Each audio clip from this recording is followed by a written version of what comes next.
When the homeowners association asked for a key to the gate on my private lakefront property, saying it was for community use, I did not know it would reveal many years of wrongdoing, stealing money, and illegal actions. This would greatly affect our whole neighborhood. Can you believe that a simple lock started the path to finding justice? I clearly remember when my quiet life at Cedar Lake became very difficult. It was a sunny Tuesday when the doorbell rang, stopping me from working at home. I was not expecting anyone. I looked through the small hole in the door and saw Jessica Wilson, the president of the Maple Springs Homeowners Association, standing outside with her arms folded. Her usual fancy necklace shone in the sun as she tapped her foot, looking annoyed. I took a deep breath and opened the door. "Hello, Jessica. What are you here for?" I asked, trying to sound nice, even though we had not always gotten along. She did not waste time with friendly talk. "The board had a quick meeting last night about your new gate," she said, her voice sharp. "You have blocked the way to the lake that everyone has used for many years." I was surprised and confused. "That path is part of my property," I said. "I saw it in the papers when I bought this house last year." Jessica's smile did not look real. "That is why I am here. The board decided that you must give us a key to your gate right away. People are saying they have to walk 10 more minutes to get to the lake." I felt worried. I had put up that gate after finding beer cans and garbage on my property 3 times in a row. People had been using my yard like it was a public area. "Jessica, I am sorry, but I asked the county. The maps show that path is private. It is mine, not a shortcut for everyone." Her face turned red. "That path has been used by people here since before you were born. There is something called established use." "Actually," I said, "I talked to my lawyer before putting up the gate. There is nothing in my papers about giving access, and I have had no trespassing signs up for 6 months, which stops any claim of established use." Jessica's eyes looked dangerous. "The rules of the Homeowners Association say that all homeowners must keep the community looking nice and allow access. Your gate breaks Section 7. "Section 7 is about community property," I replied, glad I had read the whole dull document when I moved in. "My land is not community property." Jessica moved closer, her voice lower. "Listen, the board can make things hard for people who cause problems. Last year, David Thompson argued with us about his fence.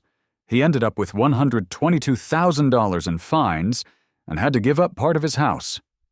Just give us the key, and this will all be over." I felt scared. Was she threatening me? "I think we are done here, Jessica. If the Homeowners Association wants to talk more, they can call my lawyer." I gave her my lawyer's card and gently closed the door. She yelled in anger outside my window. I watched her walk angrily down my path, already talking on her phone. I called my lawyer right away and told him what happened. "Write everything down," he said. "If they keep pushing, we will need proof." That night, I could not sleep. Around 11:30 p.m., my phone alerted me about my security system. I grabbed it and was shocked. The app showed 3 people at my back gate.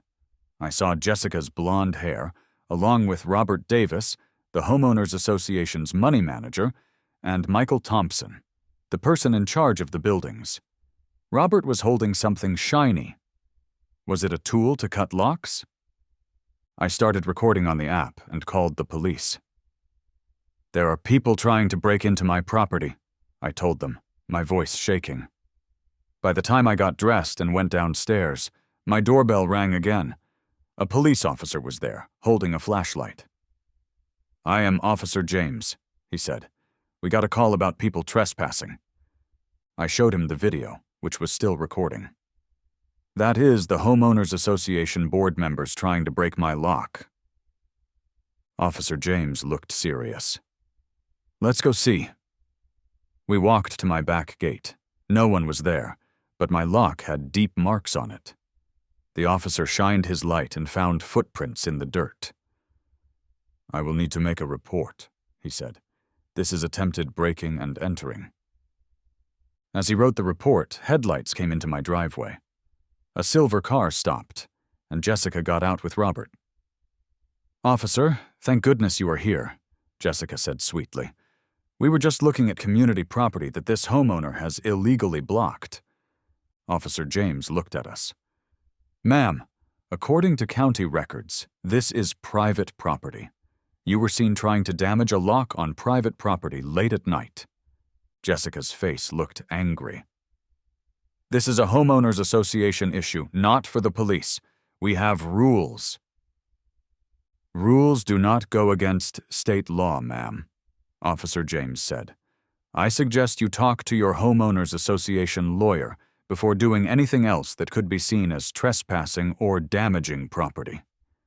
After they left, Officer James said to me, "Keep that camera on. If they come back, call us right away." I hardly slept that night. The next morning, my email had 5 notices from the homeowners association about my hedge being too high, the color of my mailbox, a garden border that was not allowed, using too much water, and making changes to security that were not approved. Each one had a $100 daily fine. The fight had started. I did not know how bad things would get, or that my simple gate would reveal secrets that would greatly affect our community.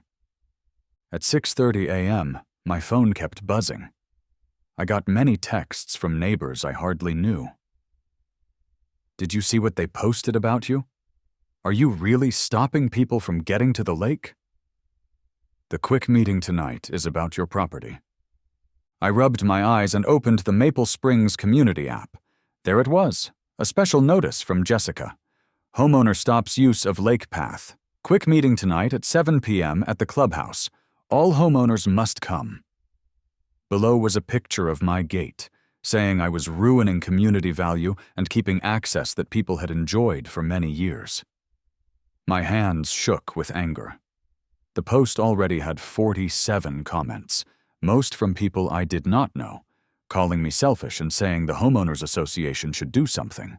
I called my lawyer, Mark Simmons, while making coffee. "They are making the neighborhood dislike me," I said, "and these fines are clearly because I fought back." "Take pictures of your property," Mark said. "Show that nothing breaks the rules. I will write a letter telling them to stop. Also, get a copy of your property map from the county." I took the day off work and went to the county office. The woman there looked up when I said what I needed. "Maple Springs Homeowners Association issue?" she asked, like she knew what was happening. I nodded, surprised. She lowered her voice. "You are not the first. The Homeowners Association has tried to say private lakefront properties are for the community for years. They even tried to change the county maps in 2018. I was shocked. "They what?" "It was not approved, but they keep trying," she said, printing my property records. "Here is your deed, map, and tax history. See this line? It shows your property goes to the lake, with no markings for access or shared use." With official papers, I felt better. I spent the afternoon taking photos of my property, showing it followed all the rules. Then I filmed a walk through the path to show it was on my property. At 4:30 p.m., I came back from getting groceries and found my gate lock broken. A new lock was there, with a note. "Community access is back. Contact the Homeowners Association office for your key." I was shocked, holding my grocery bags. They had destroyed my property during the day. I called the police right away. Officer Reynolds came this time, a different officer. He took pictures of the broken lock, the new one, and the note. "This is damaging property and trespassing," he said. "Do you want to take legal action?" "Yes," I said, "and I want an order to keep the board members away." As Officer Reynolds wrote his report, my elderly neighbor, Grace Mitchell, walked slowly from her house. She looked worried. "I saw them," she whispered. "Jessica, Robert, and that worker they hired. They used a tool to cut locks around noon. I have it on my camera for watching birds." I could have hugged her. "Grace, would you tell the officer what you saw?" She nodded. "I am tired of them being mean. They said they would fine me last month because my bird bath was not an approved water feature. I have had that bird bath for 23 years. Grace's story and video helped my case a lot. Officer Reynolds said he would talk to the Homeowners Association board members. "We need to ask them questions today," he said. "Destroying private property is serious." As the police car left, my phone rang. It was a number I did not know. "This is Robert Davis," said the tense voice of the Homeowners Association's money manager. "You made a big mistake calling the police. We can forget about the gate if you stop the charges." "You destroyed my property," I said. "That is a crime, not a Homeowners Association issue." "Listen carefully." Robert's voice got lower. "Jessica knows people where you work. Your boss plays golf with her husband every Sunday. Think about what is more important, a gate or your job?" The threat was clear. I ended the call without saying anything, my hands shaking with anger. I went to the store, bought the strongest lock they had, and replaced the Homeowners Association's lock with my own. Then I put up more security cameras and a sign. "Private property. Anyone trespassing will be taken to court. This area is under video surveillance 24 hours a day." At 6:45 p.m., cars started filling the clubhouse parking lot for the quick meeting. I came with Mark, my lawyer, carrying papers. The room got quiet as we walked in. Jessica stood at the front, holding a microphone. Her face showed surprise and anger. "This is a private homeowners meeting," she said. "People from outside are not allowed." Mark stepped forward. "I am representing my client, who is a homeowner and has the right to be here with her lawyer." People whispered, many looking confused. "Also," Mark said to the crowd, "this meeting breaks your own rules, which require 2 weeks' notice for any official homeowners association meeting. Any decisions made tonight would not be valid." Jessica's hands tightened around the microphone. "We are just having a talk about community access." A loud knock stopped her. Officer Reynolds came in with 2 other police officers. "Jessica Wilson, Robert Davis, and Michael Thompson," Officer Reynolds said. "We need to talk to you about property damage reported earlier today." The room became chaotic. People started shouting questions. Someone near me said, "They never told us that path was private." As the police took the board members outside, I saw Grace give me a folded paper. I opened it quietly. "Check the Homeowners Association's money reports," she wrote. "Lake access, line 4, $5,000 last year. Where did the money go? No work was done." I looked at Grace, who nodded seriously. I realized this fight was not just about my gate anymore. Something much bigger was hidden behind that lock. My phone rang at 6:30 a.m.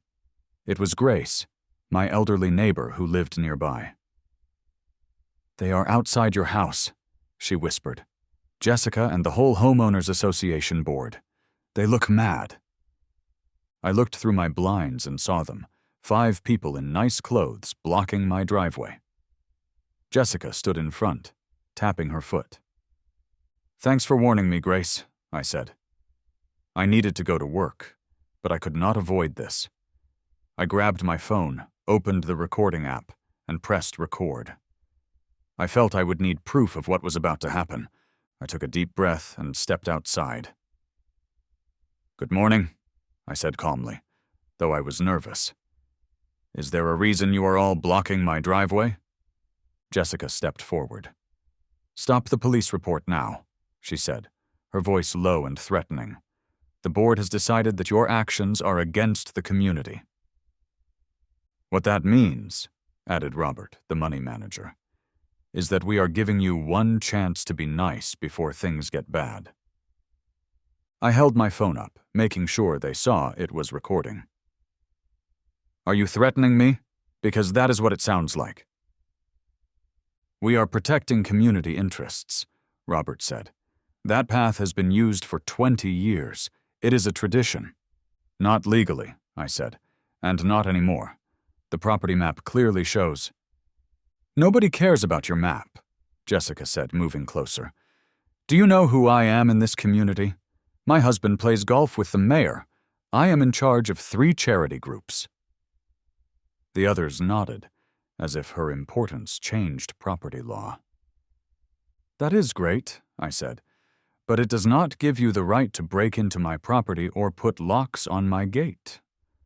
A man I recognized as Doug from the landscaping committee pointed at me. You are making important enemies. Think about what that means for your future in Maple Springs.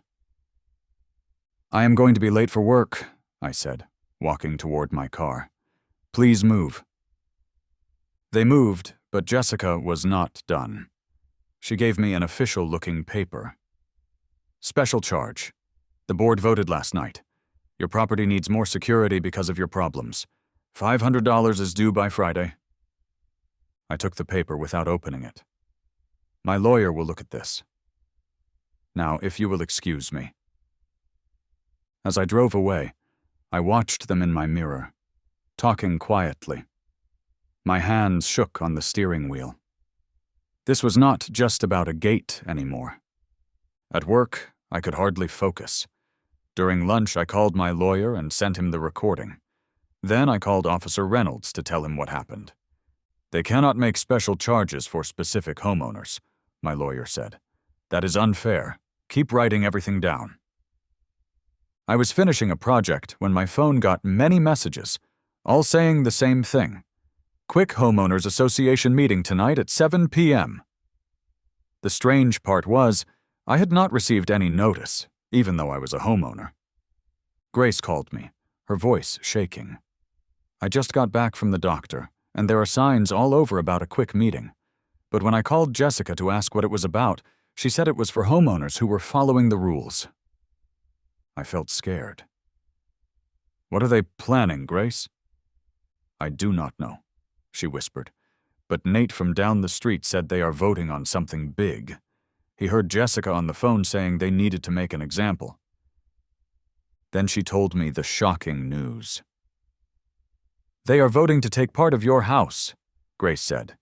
Mary from the book club said Jessica told everyone you have $115,000 in fines. My legs almost gave way. $115,000? That is not possible. They are saying you have had fines for 3 years that were not dealt with, Grace said. They have papers showing warning letters they say were sent. I never got any warnings before last week, I said, feeling very worried. I know, it is all made up. Mary said she could not believe it, but Jessica had charts and graphs showing you had not followed the rules. I looked at the clock. 5:30 p.m. The meeting started at 7 o'clock. I had just enough time. Grace, thank you. Can you do one more thing for me? Can you go to that meeting and text me what happens? Of course, what are you going to do? I grabbed my keys. I am getting help. First, I called Officer Reynolds and told him what was happening. Then I called my lawyer, who said he would meet me at the community center. I stopped at home just long enough to grab the folder with all my property papers, maps, and the video showing the board members breaking my lock. As I parked at the community center at 6:55 p.m., I saw almost every space was filled. They had made the whole neighborhood dislike me. For a moment I sat in my car, very nervous. I had never been in a fight like this. I was not rich or important like Jessica. I did not have connections. All I had was the truth and the law. Would that be enough? My phone buzzed with a text from Grace. They are saying bad things about you. Jessica is showing pictures of your gate and calling it unfriendly. Robert is talking about property values going down. People are getting angry. Come quickly. I stepped out of my car just as my lawyer parked behind me. Officer Reynolds was behind him, his lights off, but clearly there. Ready? My lawyer asked, holding his briefcase. I took a deep breath and nodded. Let's tell the truth. The community center got quiet when we walked in. Over 50 neighbors sat in chairs, all looking at us. Jessica stood at the front, next to a screen showing a picture of my gate with red circles drawn around it. Her smile disappeared when she saw my lawyer. "This is a private meeting," she said loudly, "for homeowners only." "Perfect," I said, my voice stronger than I felt. "I am a homeowner, and these men are my guests." Officer Reynolds nodded politely to the crowd. Several people looked uncomfortable. My lawyer stepped forward. "Before you continue, I should tell everyone that this meeting breaks your own homeowners association rules, which require 2 weeks' notice for any official vote." Robert rushed to Jessica, whispering in her ear. Her face turned red. "This is a quick session," she said. "Special circumstances." "What is the emergency?" I asked, looking around. "A gate that has been there for months? Or is the emergency that the police are investigating property damage by board members?" People whispered. I could see confusion on many faces. My lawyer cleared his throat. "Additionally, I have documented proof of harassment, vandalism, fake violations, and unfair treatment targeting my client specifically," my lawyer continued. Jennifer banged a gavel I hadn't noticed before. "This is out of order. We're here to discuss community access to the lake path, which has always been private property," I finished firmly, "and I have the surveys and property records to prove it." I held up my folder. A man in the back row stood up. "Jennifer, you told us this path was given to the community 20 years ago." Jennifer's eyes darted around the room. "Well, there's been a traditional easement." "No easement exists in the county records," my lawyer interrupted. "We checked thoroughly." Officer Reynolds chose this moment to step forward. "If I might add something," his calm, authoritative voice quieting the room instantly. "I'm currently investigating a case of criminal trespassing and vandalism at this property owner's gate. We have security footage and physical evidence." He held up a plastic evidence bag containing the broken pieces of my original lock. "We have fingerprints," he said simply.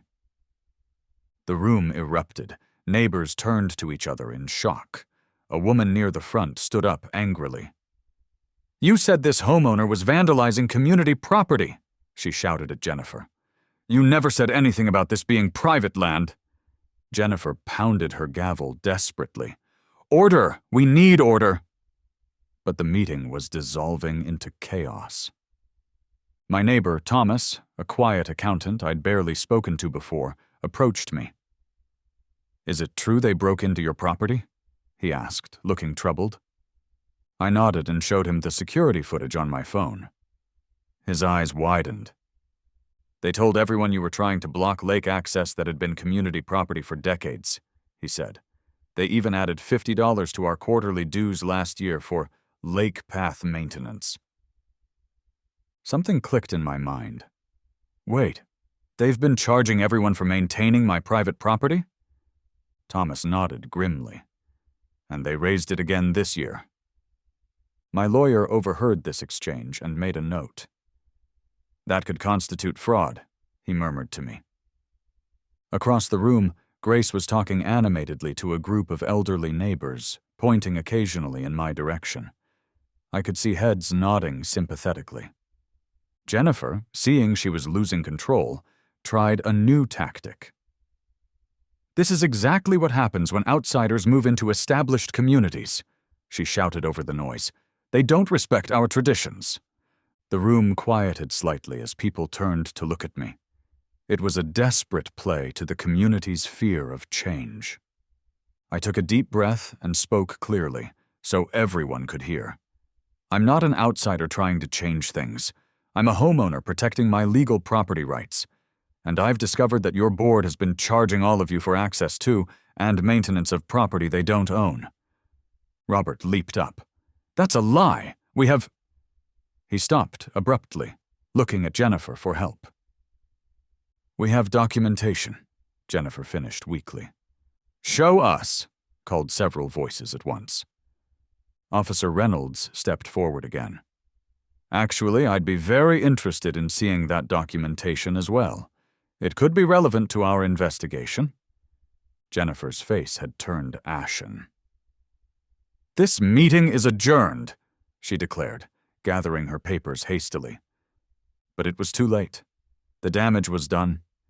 Neighbors were approaching me in small groups, asking questions, sharing their own stories of run-ins with the board.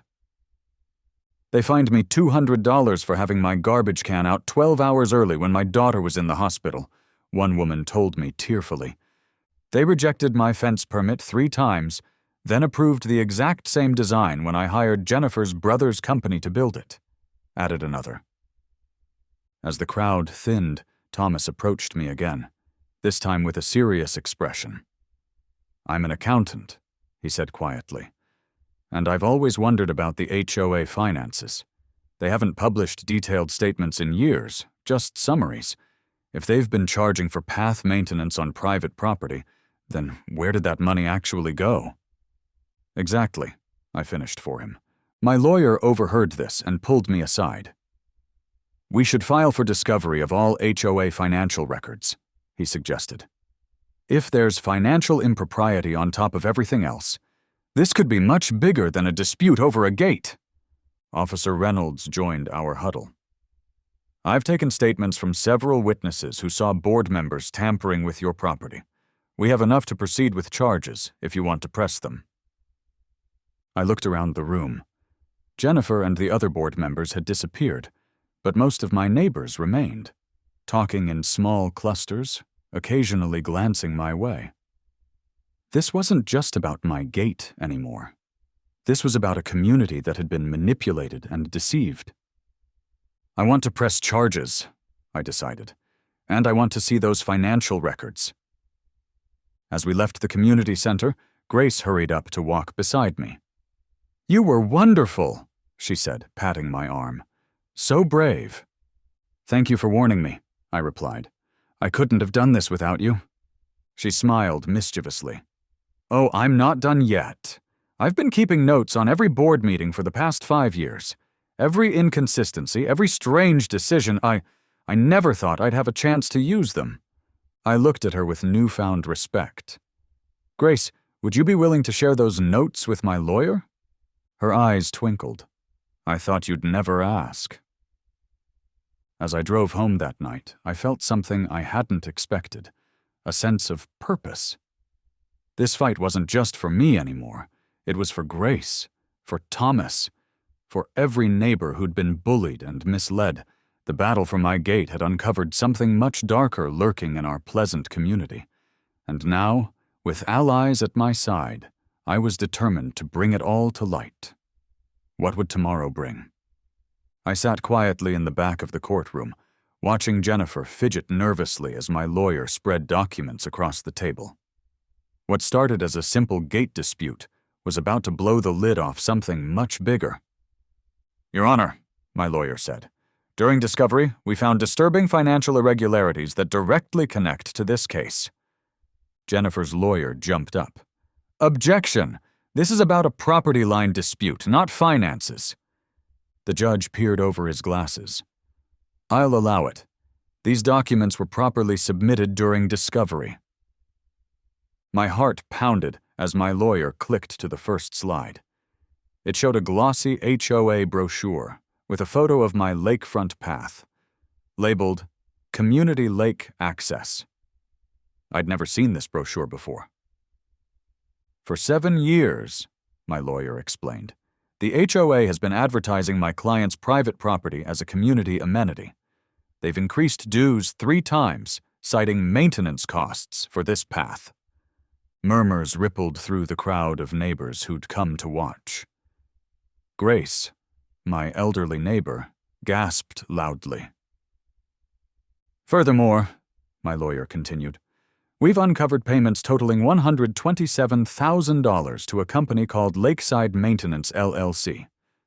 This company has no employees, no website, and no business license. Its bank account, however, shows transfers to Jennifer's personal account. Jennifer's face turned ghostly white. Her lawyer whispered frantically in her ear. Robert, the HOA treasurer, slumped in his seat. Outside, during the recess, neighbors surrounded me. "They raised our dues $200 last year for that path," Thomas said, his face red with anger. "I had to pick up an extra shift each month to afford it." Grace touched my arm, her eyes teary. "When my husband died, I fell behind on dues. Jennifer threatened to foreclose on my house over $340. Now I know why they needed the money so badly." Detective Wilson approached with a thick folder. "We've been investigating the HOA board for 3 months, based on tax irregularities. Your case just gave us the final pieces we needed."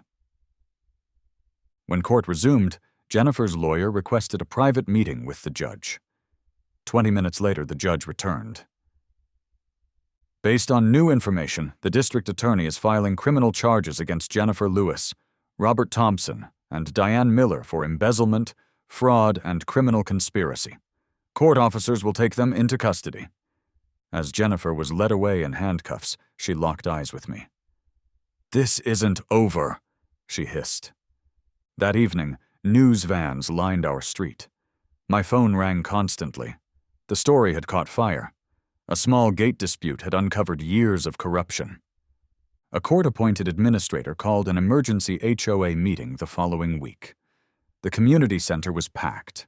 People stood along the walls, their faces showing a mix of anger and disbelief. The administrator laid out the full scope of the fraud. Beyond the path issue, the board had created 6 fake vendor companies that billed for work never performed. They'd skimmed from the reserve fund. They'd even taken kickbacks from the actual landscaping company. "What happens now?" someone shouted. "First, we'll elect a new board. Second, we'll conduct a full audit to see if funds can be recovered. Third, we'll review all violation notices from the past 3 years, as many appear to be retaliatory or fraudulent." My neighbor, Thomas, stood up. "I propose we nominate Grace for the new board. She questioned their spending last year, and they nearly ruined her." Grace blushed as people clapped. "I'll do it, if someone helps me learn the financial parts." "I'm an accountant," said a man I'd never met. "I'll help." As the meeting continued, I slipped outside for fresh air. Detective Wilson followed me.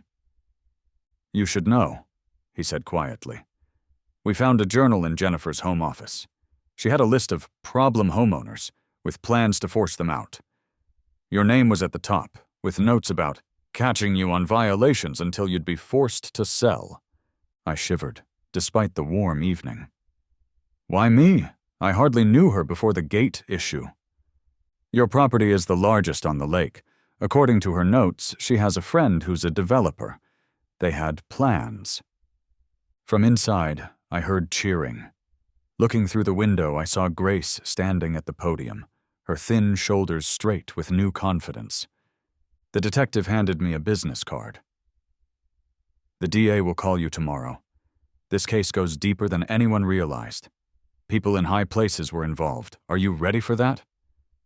I thought of Grace, nearly losing her home, of Thomas working extra shifts, of the countless neighbors who'd been bullied and cheated. "Yes," I said, watching the sunset reflect off the lake that had started it all. "Some gates need to stay closed, but the truth, that gate needed to swing wide open." 6 months passed in a whirlwind of depositions, interviews, and court appearances. I'd never planned to become the center of a case that made the national news, but here I was, sitting in the district attorney's office, reviewing my testimony one final time. "You've been incredibly helpful, Karen," Miss Rodriguez, the lead prosecutor, said. "Your detailed records turned this from a simple fraud case into something much bigger." I nodded, thinking back to my grandfather's advice about keeping everything in writing. I never expected my habit of saving emails would expose corruption in the city council. She smiled grimly. "The connection between Jennifer, Councilman Walsh, and Walsh Development Company would have stayed hidden if you hadn't pushed back on that gate." Outside, spring had arrived at Maple Springs community. Fresh flowers lined the pathways. New play equipment gleamed in the common area. The community center sported a fresh coat of paint. As I walked home, neighbors waved and called greetings. The same people who'd avoided eye contact a year ago now stopped to chat. Thomas jogged over from his yard. "Did you hear? The recovery company found another account. We're getting back almost 60% of the stolen funds." "That's amazing. What will the new board do with it?" Thomas grinned. "Grace proposed a real community lake access on the north side. It'll be nicer than your path ever was. No offense." "None taken," I laughed. At home, I found an official letter from the court. The restitution hearing had been scheduled. Jennifer, Robert, and Diane had all taken plea deals, avoiding jail time, but agreeing to significant community service and repayment plans. My doorbell rang. Grace stood there with a folder and a basket of muffins. "Board meeting prep," she explained, setting down the muffins. "I never thanked you properly for—" "You're the one who stepped up to lead," I interrupted her. She shook her head. "For showing me that standing up for what's right matters. I was so scared of them for years that I just paid whatever they demanded. Now, I'm helping run things." We spread the documents across my kitchen table. The new board had established clear, fair processes. Violations now required photographic evidence and board review. Financial statements were posted monthly. Every vendor contract had been rebid. "How's your gate doing?" Grace asked, with a twinkle in her eye. "Wonderful. Quiet, boring. Exactly as a gate should be." Later that afternoon, as Grace left, I noticed a moving truck at Jennifer's old house. Her family had relocated after the scandal broke. A young couple with 2 children were directing movers. The little girl spotted me and waved enthusiastically. Despite everything, I felt hopeful for these newcomers. That evening, I attended the monthly HOA meeting, something I'd avoided for years. The community center buzzed with conversation as Grace called the meeting to order. "First item, the lake access project. Construction begins next month, and we're under budget thanks to Thomas negotiating with contractors." People applauded as Thomas showed the plans. The new access point would include a fishing dock, picnic area, and kayak launch, far better than my narrow path had ever been. After the meeting, I lingered, watching neighbors chat in groups.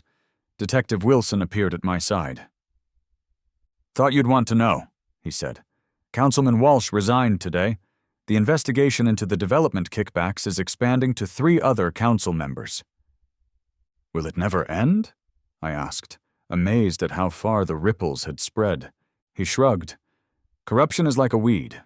Pull one, find 10 more below the surface. But this neighborhood, you folks pulled the whole root system." As we walked toward the parking lot, he added, "By the way, the FBI's Public Corruption Unit has some questions about county zoning officials. Would you be willing to speak with them?" I hesitated, thinking of the months of stress, the threatening letters, the vandalism to my house during the height of it all. "Yes," I finally said. "Some fights are worth having." At home, I walked down to my lake path and unlocked my gate. The water glittered under the moonlight. A year ago, I'd fought for this strip of land out of principle. Now I understood it had never really been about the gate at all. My phone chimed with a text from Grace. "Board approved your garden expansion unanimously. Congrats!" I smiled, remembering how I'd properly submitted the form, included the required diagrams, and presented at the meeting. The system, working as it should. Fair, transparent, and reasonable. From across the lake came the sound of laughter. A neighborhood barbecue at the community park. Next year, they'd have their own lake access to enjoy. I locked my gate and headed back to the house, stopping to check my mailbox. Inside was a hand-addressed envelope. I opened it to find a thank you card, signed by dozens of neighbors. "Some people close gates," it read. Others open doors for an entire community. Thank you for being the second kind.